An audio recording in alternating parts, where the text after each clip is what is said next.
sur le légalisme dans l'église. Vous savez, si vous n'avez pas saisi l'esprit de grâce, vous n'avez pas compris qui est le Seigneur, vous risquez directement de basculer vers le légalisme. Et vous allez vous attirer le même reproche qui avait été fait aux Juifs au temps de Jésus, dans Jean chapitre 5, verset 39. Jésus dit quelque chose de fondamental là-bas. Dans Jean chapitre 5, verset 39, nous sommes à l'école de fondation et ce matin nous parlons sur le légalisme dans l'église ou le légalisme dans la vie chrétienne. Alors dans Jean chapitre 5, verset 39, Jean chapitre 5, verset 39, alors voici ce qui est écrit là-bas. Que dit le Saint-Esprit? On va voir pourquoi est-ce que le Seigneur a dit ceci. Il est écrit ici, Jean chapitre 5, verset 39, il est écrit ici, vous sondez les Écritures. Vous sondez les Écritures parce qu'en elles, vous croyez avoir la vie éternelle. Et sont elles qui rendent témoin de moi. Et vous ne voulez point venir à moi pour avoir la vie. Écoutez quelque chose ici, là, frère. Le Seigneur dit ici aux pharisiens, il reconnaît quelque chose qui est normal, puisque Moïse avait dit, la gloire de Dieu c'est de cacher les choses, mais la gloire des hommes c'est de sonder ce que Dieu a caché. Non, le Seigneur dit ici aux pharisiens et aux scribes, aux juifs, vous sondez les Écritures parce que vous croyez en voir dans les Écritures la vie. Mais ce sont ces Écritures-là qui rendent témoignage de moi. Maintenant, on va se poser une question, mais le Seigneur dit de sonder les Écritures. Maintenant, il dit encore, Jean 6, vous sondez pour avoir la vie, mais vous oubliez que c'est que ces Écritures-là rendent témoignage de moi. Il faut comprendre ici que, malgré le fait que les Juifs étaient versés dans les Écritures, au lieu de chercher les Écritures avec l'esprit des Écritures, et ils cherchaient plutôt des lois dans les Écritures. Il y a des chrétiens comme ça dans l'église, il y a des gens comme ça qui regardent la foi.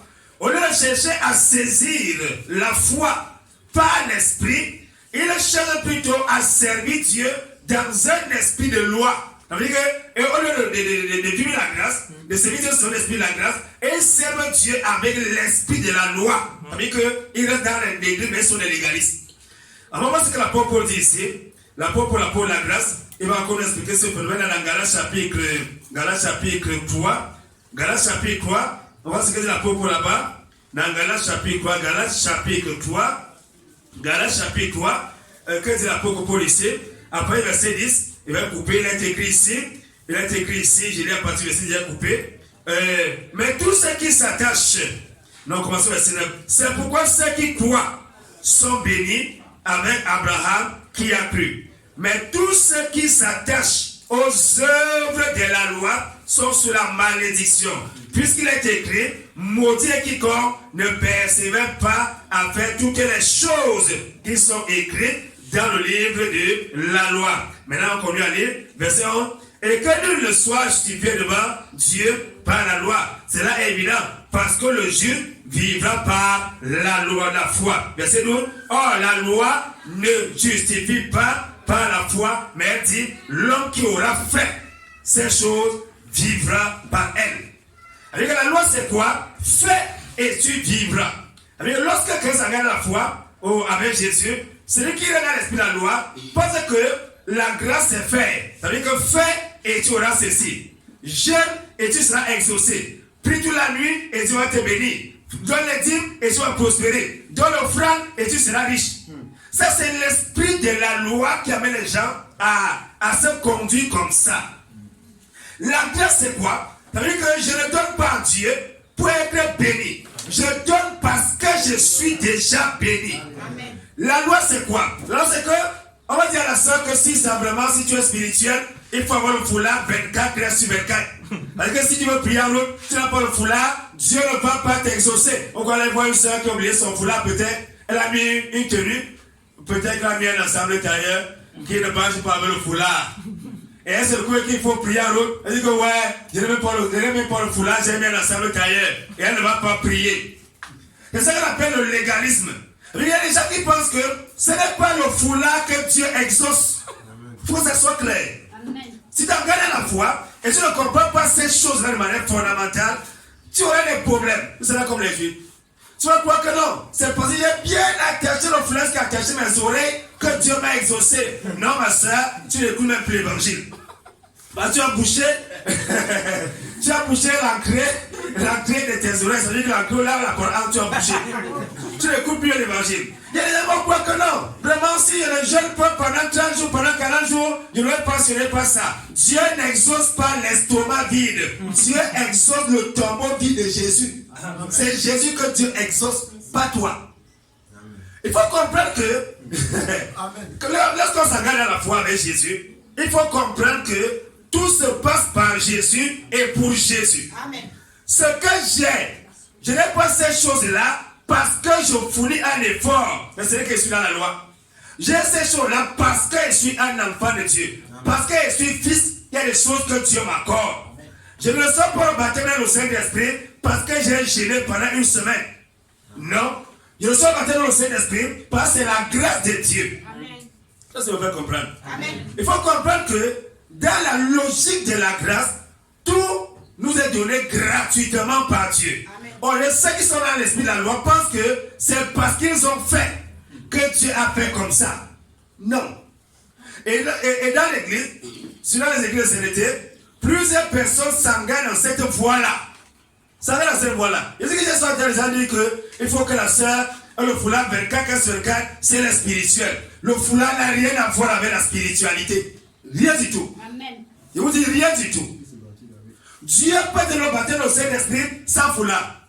Dieu peut t'exaucer sans foulard. Mais la dit que dans l'église, pour des raisons d'homme, dans l'église, on le dit bien dans l'église, pas en toilette, pas dans sa maison. Dans l'église, la femme qui prie ou qui prophétise doit se couvrir les cheveux. Amen. Dans l'église. Et non pas en route. On va dire que tu vas marcher le foulard toute ta vie, parce que non, moi je suis chrétienne. C'est pas ce qu'elle nous enseigne. Mais qu'est-ce que nous avons fait donc? Quand tu regardes la foi, tu te dis que non. La Bible dit dans que la femme doit avoir le foulard à point. Et là, il reste là-dedans. Ça veut dire qu'il commence à prêcher le foulard 24/24 et pendant que partie marche avec que Dieu va l'exaucer. Ce n'est pas ça que la question. C'est le légalisme. Il va commencer à croire que ceux qui ne font pas, ou celles qui ne font pas comme elle, directement ne seront jamais exaucés par Dieu. Et le cas ici là, tu vas commencer la que de venir.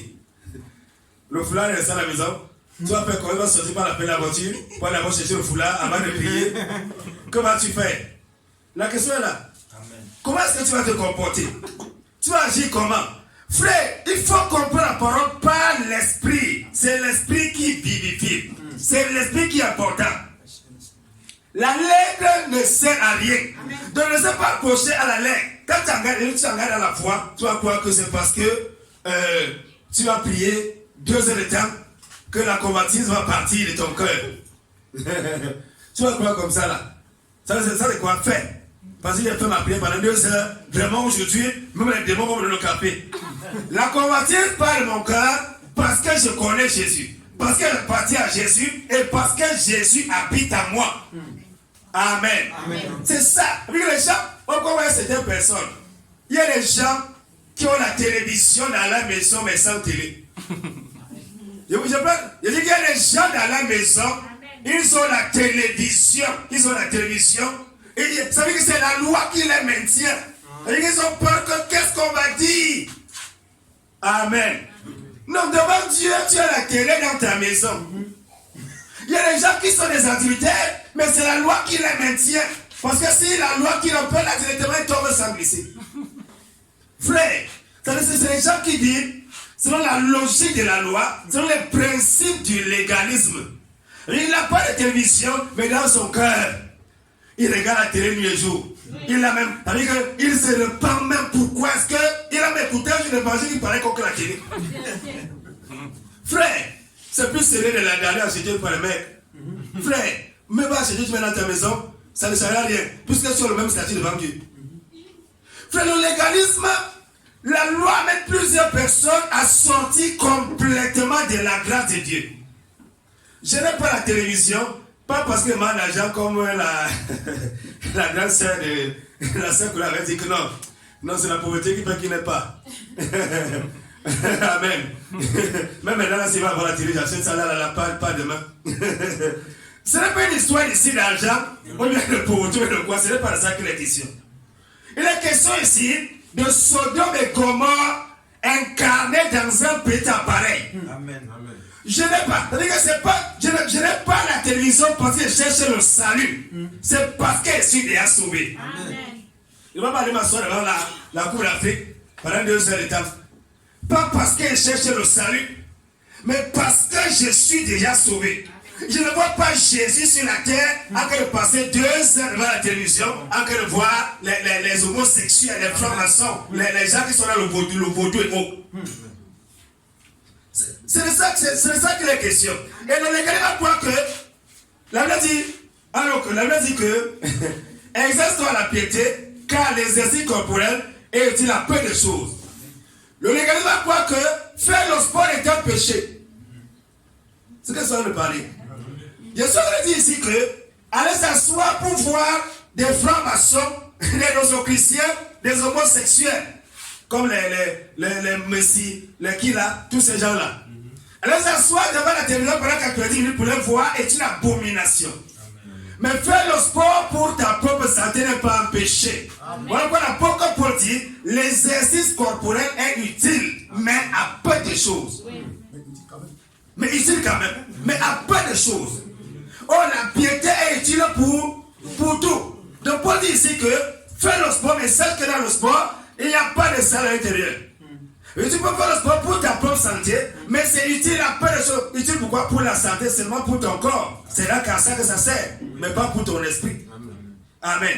Donc on va voir ici que, moi j'ai dans les exemples vraiment, on va même courir, c'est un problème. On va dire que si tu cours seulement comme ça là, c'est dans le péché directement.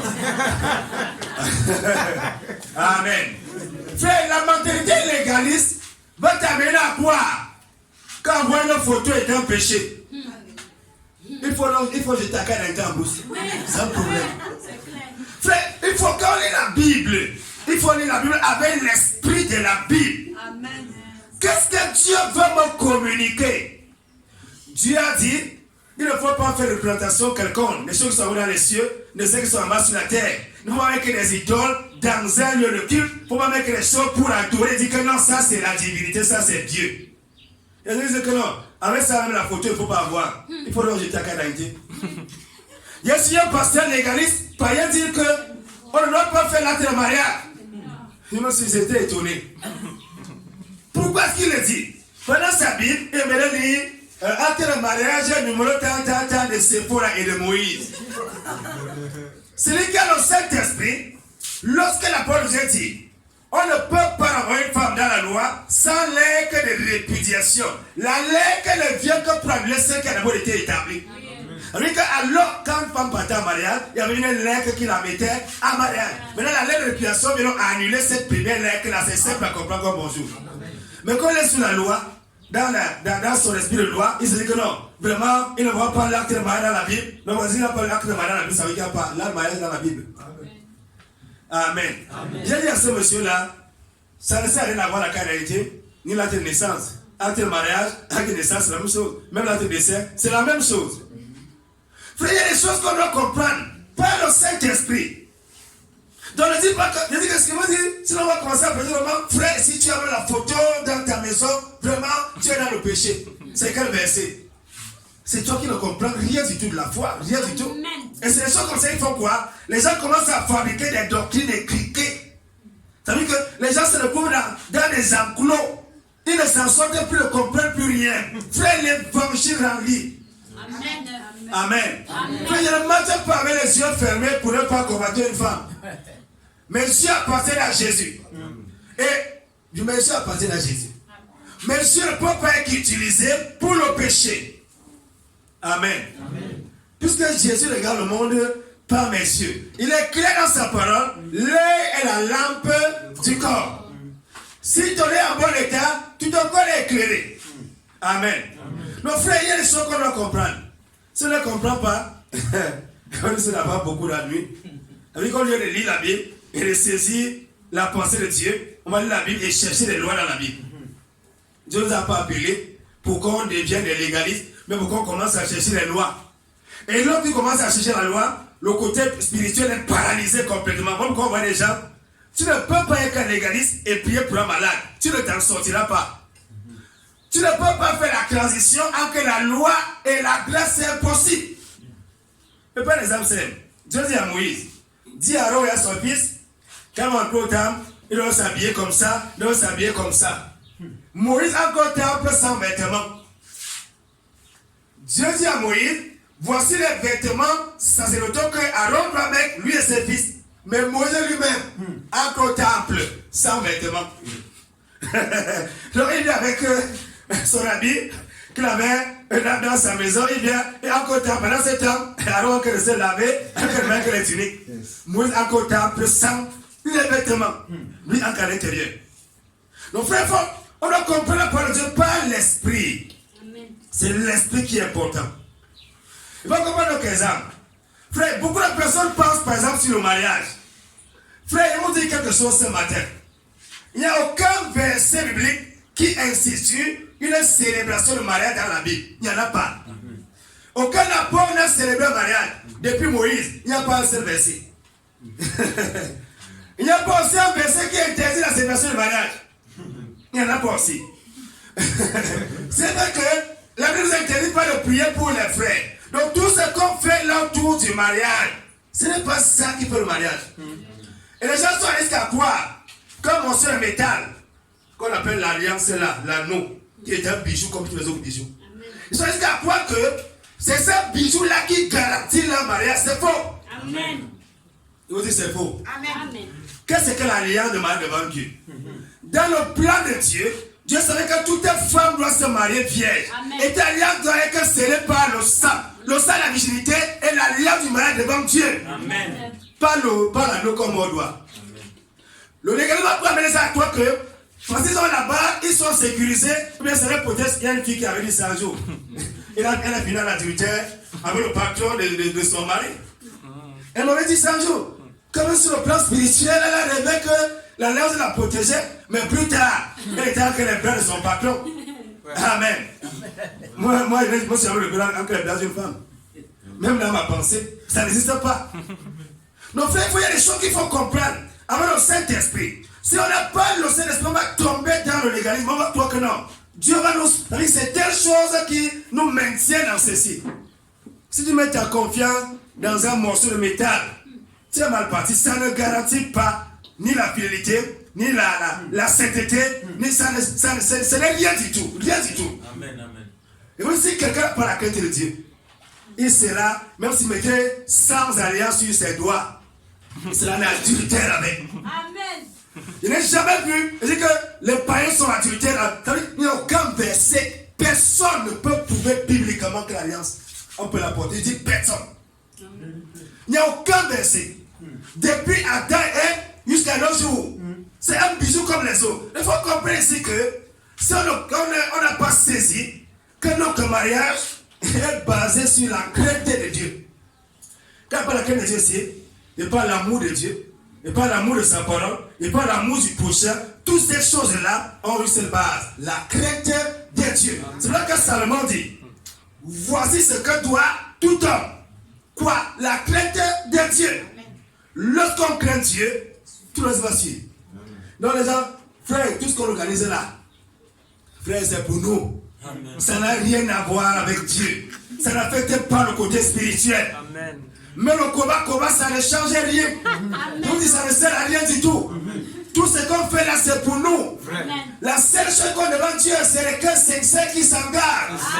C'est le vœu qu'on se fait l'un l'autre. C'est ça qui compte devant Dieu. Donc Dieu dit, les hommes auront compte de toutes les paroles vaines qu'ils auront proférées. Donc tout ce qu'on fait après là, il y a des gens qui pensent que vraiment, si mon mari n'est pas fait comme ça, ça ne va pas marcher. S'il n'y a pas de d'autres, ça ne va pas marcher. C'est des histoires qu'elles ont amenées. Est-ce que mon cœur craint Dieu? C'est ça le légalisme. Mais quand on vient à l'église, au lieu de saisir la grâce, on reste approché sur des éléments qui n'ont rien à voir avec la grâce. Frère, quand tu marches à l'eau, tu as besoin de te comporter, montre que tu es occupé ou pas. Directement. De ton comportement, montre que tu es occupé ou tu n'es pas occupé. Amen. Donc il faut comprendre les choses de Dieu avec le Saint-Esprit, parce que le Saint-Esprit seul peut t'amener à servir Dieu selon son esprit. Il y a certaines choses parfois que le Seigneur exige dans l'assemblée. Il y a d'autres que le Seigneur exige pour toute notre vie. Je prends l'exemple encore sur la télévision. Comment tu dis que non? Si quelqu'un, il y a des gens qui ont cette boîte du diable là, pour regarder peut-être que les campagnes sont avec, ils ne sont pas en train de commettre un péché. C'est pas ce que j'ai dit. N'est pas dire que si quelqu'un a regardé une campagne dans un poste télévisé, la péché, ce n'est pas ce que j'ai dit. Je n'ai jamais dit ça, il ne peut pas le dire. Je suis en train de dire ici que il faut comprendre dans quel esprit qui t'anime lorsque tu écartes la télévision de ta maison. Et c'est pour être sauvé, c'est parce que tu as compris que c'est le monde dans ta maison. Qu'est-ce qui t'anime? Quel esprit t'anime? C'est le plus important. Et les gens ils font certaines choses parce qu'ils ont mis d'eau. Amen. Mais dans leur cœur, c'est autre chose. Il y a des gens qui vont s'habiller décemment, mais dans leur cœur, ils ont les marteaux et les mini. Dans leur cœur. Il y a des gens qui ont des cœurs pleins de convoitises, mais vont se tenir devant les hommes et penser qu'ils sont sincères. Frère, le plus important devant Dieu, toi qui es là ce matin, tu veux servir au Dieu de la Bible, y aller loin avec lui. C'est ton cœur d'abord. Il faut consacrer ton cœur à Dieu. N'utilise pas la Bible pour chercher les lois. Ne viens pas à l'église pour fabriquer les lois. Pour dire que non, si on est dans un taxi, vraiment, tu peux une forme à l'intérieur. Une autre forme encore, vraiment, tu l'as perdu. Ça n'a pas de sens, c'est ça le problème. C'est le problème. Mais quand tu dis que non, vraiment, tu peux une femme qui est assise derrière là, tu es encore à l'intérieur. Maintenant, tu te cours au milieu des femmes, vraiment, tu es dans le péché. Que le Seigneur nous aide au nom de Jésus. Qu'il nous aide vraiment. Que le Seigneur nous aide. Ou bien tu connais là, mon Dieu, il porte une femme, tu es dans le péché. Que le Seigneur nous aide. Ça, c'est ça qu'on appelle le légalisme. Frère, on ne doit pas lire la Bible pour chercher des lois. On doit lire la Bible pour connaître Jésus. Frère, chercher à connaître Dieu que de chercher des lois dans la Bible. La Bible dit que les pharisiens avaient les lois là, mais ils ont retiré le plus important dans Matthieu 23, verset 23. La justice, la miséricorde et la fidélité. Ils ont retiré ça. Mais ils avaient les lois. Ils marchaient avec les versets sur leurs vêtements. Tu ne commets pas pour l'adultère, il met la main sur son visage, mais son cœur dans l'adultère. Pendant que dans Jean chapitre 8, on a mené une femme qui était surprise, on n'a jamais amené son compagnon de péché. Il était certainement pharisien. On n'a pas amené. Maintenant, c'est que Moïse a dit qu'il faut lapider les telles femmes.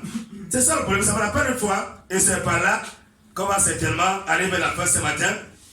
Un jour, il y avait une soeur en Christ, mal affermie, qui avait les faux cheveux sur la tête. Il y a les faux cheveux comme ça là. Il y avait un autre frère, ou bien un autre frère très zélé, mais il a le péché aussi. Ce frère lui dit que non, vraiment, elle a commencé à réprimander cette soeur là, comment il met les faux cheveux et tout ça. Pendant ce temps, il avait une concubine à la maison, avait un enfant. Personne ne savait à l'église. Entre les deux, qui est plus coupable devant Dieu? La femme. Non, c'est pas la femme. C'est l'homme qui a une concubine à la maison et personne ne sait à l'église qui est plus coupable. Qu'une nouvelle sœur qui arrive à l'église avec les faux cheveux sur la tête. C'est lui qui est plus coupable. Il y a des gens comme ça là, qui disent qu'ils avaient le chameau, mais ils ne filent que le moucheron. Il y a des choses qui sont des éléments secondaires. Il y a des choses que notre foi n'est pas basée sur ça. Il y a des gens qui mettent plutôt l'enfant sur ce qui est secondaire et laissent l'essentiel. Il y a des gens qui n'ont pas une bonne communion avec Dieu, avec son esprit, mais ils s'approchent aux choses qui n'ont rien à voir. Comme par exemple, il y a des gens qui sont dans la tour de Babel là, qui sont accrochés non pas à l'esprit de la parole, mais donc sont accrochés au livre. Frère, je vous dis ce matin, tu commences à voir avec les livres des gens, tu ne vas pas loin. Je vous dis quelque chose, je vous dis ça sincèrement. Je vous dis ceci. Si vous voulez être profond avec Dieu, et si vous voulez être profond, écartez de vos vies chrétiennes les livres des gens. Je dis qu'il faut le faire le plus tôt possible. Amen. Vous serez en train d'imiter les gens. À que raconter les expériences qu'ils ont eu avec leur Dieu. Mais vous-même, vous n'aurez aucune histoire écrite avec Dieu. Il y a un quartier qui dit, c'est mon histoire, Christ est ma vie. Frère, chacun d'entre nous doit entrer en profondeur avec Dieu dans sa parole. Avant de... Si tu lis le livre des gens, tu vas réciter ce que les gens disent. Ce que les autres ont expérimenté, c'est ça que tu vas parler. Et lorsqu'il sera confronté à ta destinée, tu seras perdu. Voilà pourquoi il y a des frères, il y a des sœurs qui sont superficiels dans leur foi. Ils connaissent ce que les autres ont expérimenté avec Dieu, mais eux-mêmes, ils ne s'en sortent pas. J'ai vu certains pasteurs faire ça aussi. Avec eux, ils parlent le temps à part les choses que les autres ont fait. Non, Charles Final fait ceci. Tel a fait comme ça là. Tel a fait comme ça là. Mais quand il dit que pasteur, voici un cas de malade, prie, non, il guérit. Il te dit qu'on va prier pour seulement. C'est-à-dire qu'il parle des choses que d'autres ont fait, mais qu'il ne peut pas faire lui-même. Frère, voici les saints de la foi. La foi, c'est le contact direct avec Jésus. Quand on parle de Jésus, on parle de son esprit. Une communion parfaite avec le Saint-Esprit. Frère, quand on te dit que prépare l'enseignement, n'utilise jamais le livre de quelqu'un. Mets-toi à genoux avec la parole. Comme tu dois avoir la rigueur, le dictionnaire, peut-être qu'on connaît la Bible, mais tout le reste là, écarte ça. Si tu ne le fais pas, tu as qu'à te tuer spirituellement. Et que tu as qu'à te tuer spirituellement. Ne va pas sur Internet chercher un message là-bas. Tu as qu'à te tuer spirituellement. Il faut que tu sois rempli de la parole. Plus tu es rempli de la parole, plus la parole va sortir. Et là, tu vas bénir les gens. Si tu n'as pas rempli de la parole, tu ne vas pas t'en sortir. Après un temps, tu vas te rendre compte que tu as séché complètement. Or, Jésus dit ceci. Les fleuves d'eau vive jailliront du sang de ceux qui ont cru en lui. C'est-à-dire quoi? Lorsque tu vas vers Jésus, des fleuves d'eau, des fleuves, pas des ruisseaux, des fleuves coulent. Donc frère, lorsque tu es programmé, s'il te plaît, ne pas jamais chercher le livre de quelqu'un. Même si tu avais lu un livre, et que le thème que tu veux développer, tu as mis ça quelque part là-bas, pardon. Dis à Dieu, Seigneur, enseigne-moi dans ta parole. Frère, quand on a la parole, quand on a la parole avec le Saint-Esprit, il te dit, Dieu te remplit comme tu n'as pas l'idée. Mais si tu prends les choses que les autres ont dit, ça ne t'aidera pas. Ça peut impressionner ceux qui sont charnels. Mais celui qui est spirituel, ça ne l'aide pas. Pourquoi il dit, chaque frère doit se mettre à genoux pour chercher Dieu. Chacun doit se mettre à genoux pour chercher Dieu. Là, tu seras une bénédiction véritable. Pourquoi pas tu auras compris. Le plus important, c'est qu'on comprend. Pas ce que les autres ont compris, mais ce que nous-mêmes, nous comprenons quand on étudie. Et là, quand tu partages avec les autres, frère, toi tu es galvanisé dans ta foi, tu es content d'être un enfant de Dieu. Mais si tu prends ce que les autres ont cherché, étudié, en leur temps, frère, tu auras des problèmes. Dieu s'est levé encore, ou du coup, c'est un soit béni ce matin au nom de Jésus. On va se lever ce matin, on va commencer à la grâce à Dieu.